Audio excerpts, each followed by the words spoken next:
Israel और Lebanon में Hezbollah के बीच जंग लगातार अभी भी जारी है।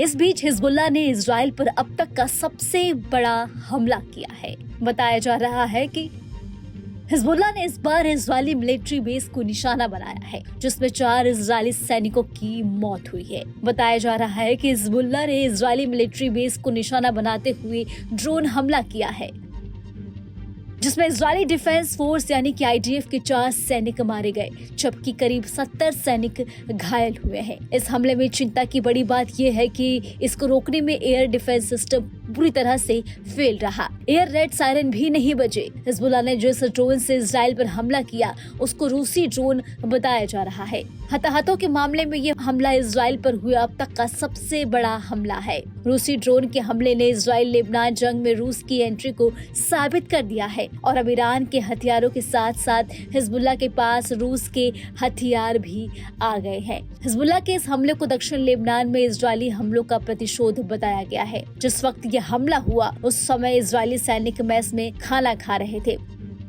इस हमले में घायल लोगों को करीब 50 एम्बुलेंस से 7 अस्पतालों में भर्ती कराया गया है। जानकारी के लिए आपको हम यह भी बता दें कि इजरायली सैन्य बेस पर हिजबुल्लाह के हमले के बाद आईडीएफ ने इसकी जानकारी इजरायली डिफेंस फोर्स ने कहा। रविवार रात इजरायली सैन्य बेस पर ड्रोन हमला किया गया, जिसमें 4 सैनिकों की मौत हुई है, जबकि कई सैनिक घायल हुए हैं। आईडीएफ ने हमले में मारे गए सैनिकों के परिवारों के प्रति संवेदना व्यक्त की है। इसके साथ उन्होंने लोगों से परिवारों की गोपनीयता का सम्मान रखने के लिए अफवाह न फैलाने का आग्रह भी किया है। इसके साथ ही उन्होंने घायल सैनिकों के नाम साझा न करने की अपील की है। हिजबुल्लाह ने ऑपरेशन के बाद एक बयान जारी कर इसकी जिम्मेदारी ली है।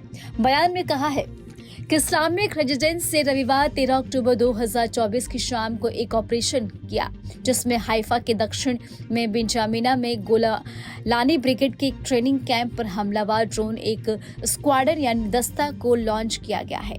इस हमले के बाद हिजबुल्लाह ने एक बार फिर धमकी दी है और कहा है कि हाइफा में इजरायली सेना कुछ बस्तियों के घरों का इस्तेमाल अपने लिए कर रही है।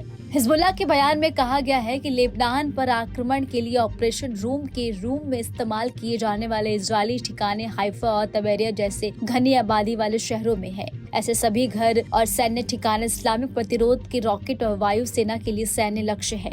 इसलिए हम यहाँ रहने वालों को अगली सूचना तक अपने जीवन को बचाने के लिए इन सैन्य स्थलों के पास इकट्ठा होने के खिलाफ चेतावनी देते हैं। आपको बता दें कि इजरायली सेना ने सोमवार तड़के सोशल मीडिया पर एक पोस्ट में कहा कि कल हिजबुल्लाह आतंकवादी संगठन द्वारा लॉन्च किए गए एक यूवी ने सेना के अड्डे पर हमला किया।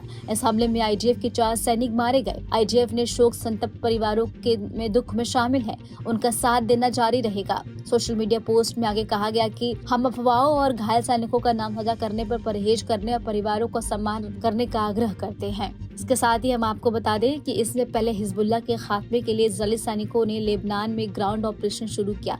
ये ग्राउंड ऑपरेशन दक्षिणी लेबनान में चलाया गया। इस बीच दोनों ओर से हवाई और रॉकेट हमले भी किए गए। इजरायली हवाई हमलों में अब तक 2000 से ज्यादा लोगों की मौत हो चुकी है। इसके बावजूद हिजबुल्लाह के तेवर कमजोर नहीं हुए और वो लगातार इजरायली सैनिकों को निशाना बना रहा है। फिलहाल इस खबर में अभी के लिए इतना ही। आपको हमारा वीडियो कैसा लगा हमें कमेंट करके आप जरूर बताएं और हमारे चैनल को सब्सक्राइब करना ना भूलें। न्यूज नेशन अब व्हाट्सएप पर खबरों के ताजा अपडेट के लिए न्यूज नेशन के इस क्यूआर कोड को स्कैन करें।